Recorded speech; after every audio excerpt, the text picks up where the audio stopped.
What's going on, comic fam? It's your boy, the Bearded Comic Bro, and today it's time for another villain profile. And we will be looking at Two-Face. That's right. Scarred side up. So let's talk comics. I can feel your anger. It gives you focus. If you missed a couple weeks ago, I dropped a video where I was talking about the Riddler and how he's my favorite villain and doing just basically a villain profile. And I want to do these randomly of some of my favorite Batman villains because his rogues gallery is so huge and eclectic that I thought there should be more videos just talking about them. And so what I'm planning to do with this series is to talk about what are some of my favorite TV appearances, movie appearances that these villains are in, and then talk about what are some of my favorite comic books, some that you might have been familiar with, and also some that you might not be aware of. But the idea is, if you are new to the character, these would be some great starting points to hop into and check out and see if Two-Face is a villain for you. Two-Face was created in 1942 by Bill Finger and Bob Kane. Practically anyone who was a Batman villain or a character was created by Bill Finger and Bob Kane. But Two-Face first appeared in Detective Comics number 66 in a 3-issue kind of arc that we got to look at the origin of Two-Face. Two-Face's other alter ego is also known as Harvey Dent. And what's really cool is you see a lot of TV shows or movie portrayals or comics where we spend a lot of time dealing with Harvey Dent before he ever becomes Two-Face. And how we get Harvey Dent turning into Two-Face is very common. That the most common one is he's in a courtroom and he's prosecuting a mob figure. And in the midst of this prosecution, the Maroni takes a bottle of acid and throws it into Harvey Dent's face, scarring his left side, causing him to become Two Faces, aka Two-Face. And fun fact, too, Harvey Dent was originally called Harvey Kent. And so in the first 3 issues of Detective Comics that we see Harvey Dent, he's not called Harvey Dent, he's called Harvey Kent.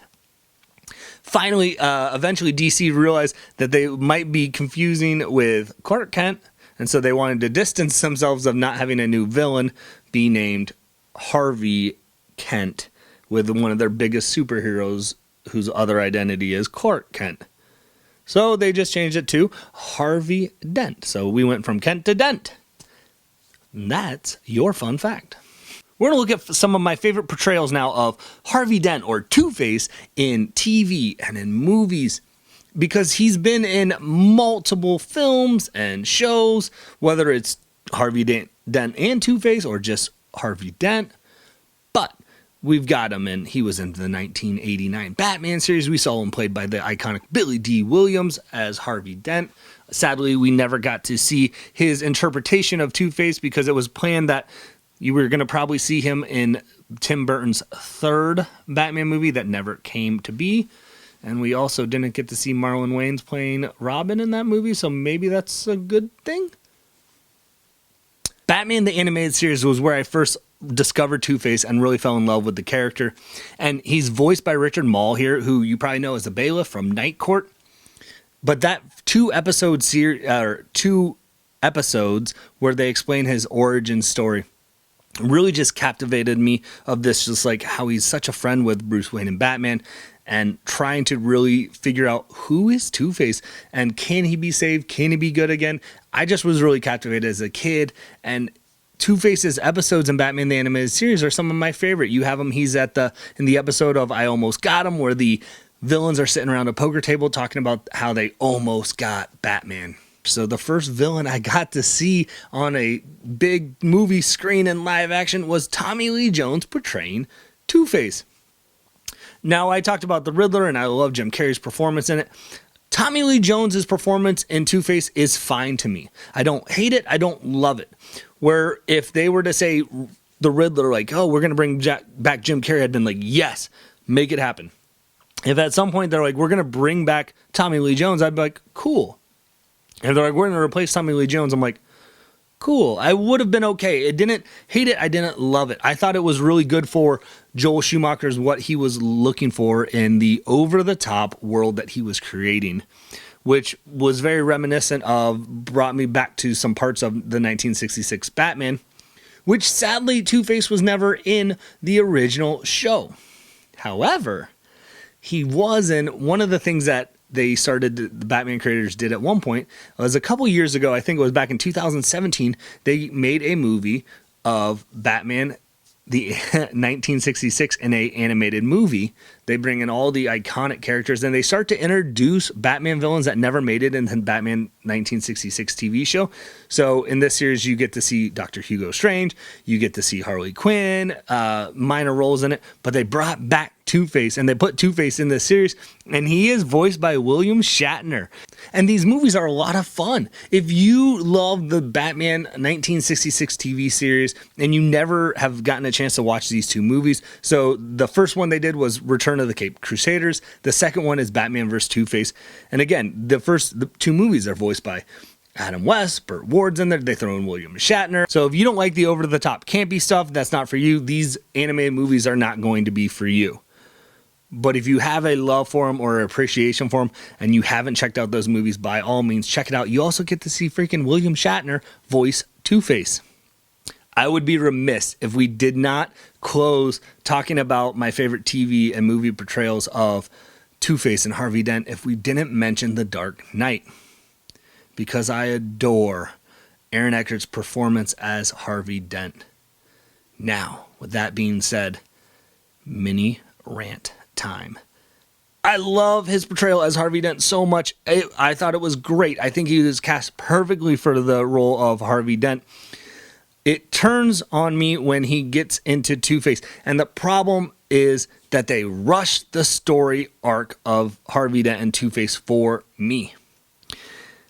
They tried to cram too much into The Dark Knight there at the end. And I adore the Dark Knight movie as well.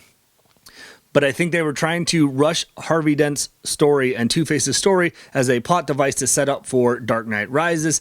And by killing him off, I think they just ruined the movie by rushing that story, in my opinion. Again, this is my opinion. This is why it's my mini rant, not your mini rant.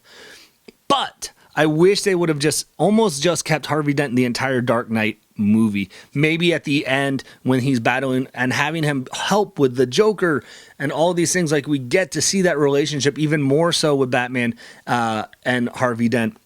And in the midst of that, at the end of The Dark Knight, when they're battling with the Joker at some way, he gets scarred. And that almost leaves us as like a cliffhanger leading up to The Dark Knight Rises, where then we start to see Two-Face progress more in that movie. Maybe not even as a main villain, but as a secondary character alongside the World of Bane or whatever else you want to put it in.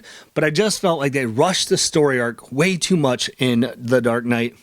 And I wanted more of my boy Aaron Eckhart in the Nolanverse trilogy. And I felt robbed. Rant over. Now that we've talked about what are some of my favorite TV and movie appearances of Harvey Dent and Two-Face, we're going to look at some of my favorite comics. And there are a lot of great Two-Face stories. So if you're watching this and I don't list your favorite one, by all means drop it in the comments below so I can see it, so people that are watching this video, they can see your recommendations as well, because I really appreciate Two-Face and what his character is about. These aren't listed in any particular order or a ranking. These are just some of my favorite ones that I've compiled into a list. But I am going to start with the first appearance of Two-Face in Detective Comics number 66, 68, and number 80. This is where we first get to see remember, Harvey Kent, the arc of who he is and dealing with the good, bad. And like I said, in the earlier stages of Two-Face's creation, when he would rob a bank, the flip of the coin was to see were him and his thugs going to keep the money for themselves, or would they rob and then donate it to charity? which also added another element and another storyline, because if you're working for Two-Face, you might be committing crimes that are going to put you in jail, and you might not even benefit from the crime. You might not even get the money. So that added another complexity, which I thought was really interesting. That aspect has kind of shifted, I think, a lot with Two-Face. In more modern day, it's I'm either going to commit the crime or not commit the crime, or you're either going to live or you're going to die. So a lot more graver decisions. And I really appreciated that, like, because you had your henchmen who are like, well, we're still risking our, the possibility of going to jail, and we might not even get to keep the money and things like that.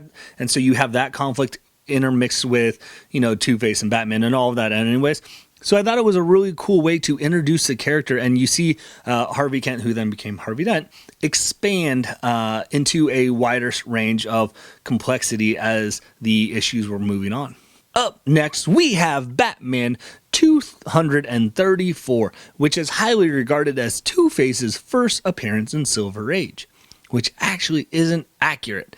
It's actually World's Finest 173, I believe, where we get Two-Face introduced into the Silver Age. Now, there's arguments because Two-Face is actually Bruce Wayne in this, because it's a really dumb storyline, and I highly recommend don't read World's Finest 173. So people gravitate towards Batman 234 as really Two-Face's first introduction into Silver Age. And rightfully so, though, the idea of it is written by the legendary Denny O'Neil. The art is done by Neil Adams, and it is beautiful. And we get to see where Batman, as a detective, using his knowledge of Two-Face and Two-Face's restrictions to the coin, and being so tied to flipping it and the decisions that he makes, that he uses that to his advantage. Batman in this story is trapped and he needs more time to get out, and there's someone that's going to be left to die, and Batman's like, well, you can't just run off here, Two-Face, leaving them to die. Don't you have to at least flip the coin? And he's shouting that as like Two-Face is leaving, so of course Two-Face knows, well, I have to. Flips coin, he has to go back and save the person, which then Batman has time to free himself. And so you get to see where Batman is starting to learn who Two-Face is and how Two-Face operates, and how he can utilize that to his benefit as well, because Batman's a great detective. But it adds to the complexity that you can have with stories of this. You can tell there's a goodness still inside Two-Face, inside of Harvey Dent, and Batman tries to play into that very often in these story arcs and comics. But there's never a definitive, could he be saved, could he not be? And I really appreciate what Denny O'Neil did and Neil Adams with his art of creating just a great Two-Face character, moving forward to really the Two-Face that we start to know and have come to love in the Batman lore. Up next, we've got Batman Two-Face #1. So this is a one-shot. It was written in 1995 by J.M. DeMatteis, and the art is by Scott McDaniels. And we get to look at Two-Face here. This is where one of the story arcs is a little bit of a departure from the Harvey Dent that we know of, where Harvey Dent is this by-the-books, goody-two-shoe guy who then, when he gets guarded, that's how he becomes Two-Face, and that messes with his brain, and that where it enhances the evil side of who he is. And well, in this story that DeMatteis and McDaniels do, they start to tell the origin story of Harvey Dent differently, where Harvey Dent grew up with an abusive father, that he was never good enough, that he was always just not worth his time, and Harvey Dent repressed those feelings. And it really was a deep and powerful story of that, of he tried to repress those feelings and go on being a district attorney, living this good life, that then when he was scarred, it triggered that he was already evil, and it just released those repressed memories that he had. And so it's almost a psychological comic book of where Two-Face is dealing with his, was I always bad? Was I always never good enough? And it starts out with him on the ledge of just like, I should just end it all anyways. And so Two-Face is really struggling with his psychology of, good and evil, and are we inherently bad? Are we inherently good? And does our childhood dictate what we do in our future? Just really deep storyline, and ultimately it comes down to Two-Face, kidnaps his dad and is trying to deal with that you caused this, and Batman's like, no, you're just blaming your dad, kind of thing. And it was just a very powerful story arc that I definitely highly recommend checking it out. Batman Two-Face Again, it's a one-shot written in 1995. You should be able to find it pretty easily. Up next, we've got Joker Asylum, Two-Face. This was a series that they did in 2008 where Joker was telling stories of the different rogues gallery while he's in the asylum. And this is a Two-Face story. And it is a really cool one because it's a unique tale that we haven't gotten to see yet. This is written by David Hine and the art is done by Andy Clark. And what's really cool about this story is the warden of Arkham Asylum at the time is trying to do a rehabilitation program with these villains. And part of the rehabilitation program is he takes a firefighter who is scarred, horribly disfigured on his side from his work in the line of duty, and is talking with Two-Face Harvey Dent and is saying, like, look, you can't let your situations dictate who you are as a person. And this scarred firefighter reaches out to Two-Face in the asylum, and they have this moment where he's talking with him. He's like, look, you were good just like I was good. You were a DA fighting to put villains away. You know, I was a firefighter fighting for Gotham. I got scarred in the line of duty, and I'm still good. I'm going out and sharing my story with people, motivating people. And Two-Face is like, yeah, well, that's not me. He goes, yeah, but I know because I'm good in this, you can also be good too. And Two-Face then goes, well, if you can turn me good because you're good, and I'm bad, I can turn you bad because of what happened. And then you get into this story arc where Two-Face escapes from Arc Asylum a couple months later. He finds this firefighter and has this firefighter in this situation of where he's kidnapped the firefighter's wife and has her under a vat of acid. And he proposed, and he has Batman kidnapped. And he says, okay, just like you thought you could turn me good, I think I can turn you bad. Shoot Batman, murder a hero in cold blood to save your wife, or your wife will be permanently disfigured by the acid that made me the way I am. And so he has to deal with this, with these emotions of, does he do what he thinks is right? Does he kill Batman to save his wife? Does he try to save Batman and his wife at the same time? And I'm not going to go into spoilers of what happens, because if you haven't read this book, check it out. I think it's a great story because it really deals with the idea, right, of good versus evil, and are you inherently good? Are you inherently bad? And can you turn someone who is good bad and bad good? Like, it just is a really cool story, and I think you would really appreciate what is told. So definitely check it out by all means. And last on the list is Batman: The Long Halloween. That's written by Jep Loeb and art is done by Tim Sale. And this, gang, is one of my all-time favorite Batman stories. If you haven't checked it out, by all means, go to your DC Infinite app, go to your comic store, pick up Batman: The Long Halloween. Really cool story. This is a story arc that focuses mostly on Harvey Dent. And then we get to where, spoiler alert a little bit, how Harvey Dent becomes Two-Face, but it's not really a spoiler alert because I've already shared with you guys how he becomes Two-Face, so deal with it.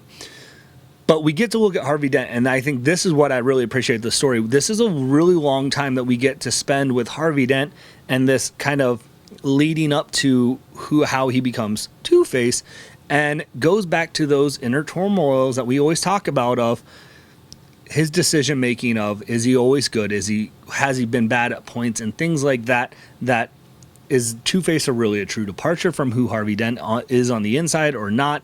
And this is really cool where you get to see the working relationship, probably more than you do of most comics, with Harvey Dent and Batman, where they're working with Commissioner Gordon to solve the holiday killer, right? So this killer is killing somebody each day, each holiday. So Halloween, Christmas, New Year's Eve, Valentine's Day, all of these things, and is dealing with the seedy underbelly of Gotham. You have the crime families, the Maronis, the Falcones, and it really kind of grounds Batman lore into, it is that kind of mob boss territory of Gotham, and Batman is trying to stop it with then the help of your DEA, Harvey Dent, and it just is. Again, I'm not going to go into detail because if for some weird reason you haven't read The Long Halloween, stop what you're doing and read that, because it is just a great story through and through. So there you have it. that is my villain profile of Two-Face, but who would you like to see a villain profile of next? And as always, hopefully you can find some time to curl up, grab a book, and nerd out. Peace.